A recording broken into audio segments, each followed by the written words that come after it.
Obrigado a Maria Clara Dantas pelo tema signos que não conseguem ficar sem falar muito tempo com alguém especial. Às vezes rola uma briguinha, né? Uma desavença.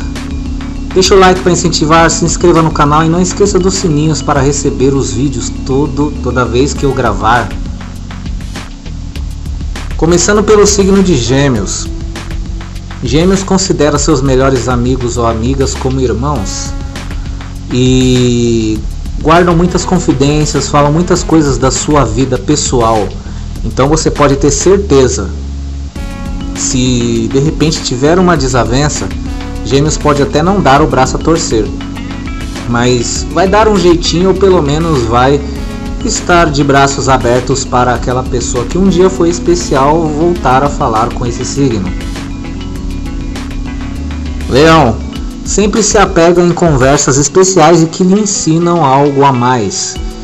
Então, qualquer signo que se apegue, principalmente Leão. Leão, no caso, é mais apegado em todos os sentidos, amor, amizade e tudo. E isso faz com que pessoas na qual o Leão teve um convívio muito grande façam falta pouco tempo depois. Capricórnio, valoriza demais pessoas que sempre estão ao seu lado, principalmente que tenham algo em comum, porque Capricórnio é um signo difícil de se soltar, de dar liberdade para qualquer pessoa, e as poucas pessoas na qual dão liberdade, Capricórnio valoriza. Mesmo que tenha uma pequena desavença, ele faz o possível e o impossível para tentar uma reaproximação de uma maneira discreta. E finalizando com o signo de Peixes. Se você tem a confiança de Peixes, você tem uma pessoa muito especial do lado. Por quê?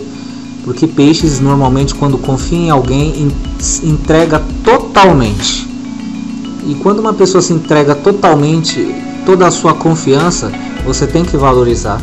Porque confiança e entrega de verdade é algo que não existe mais praticamente hoje em dia. E Peixes é assim.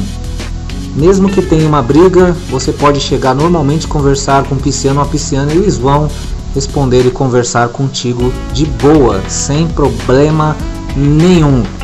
E claro, no fundo vão falar que sentiram sua falta. Um forte abraço do Cal e até o próximo vídeo.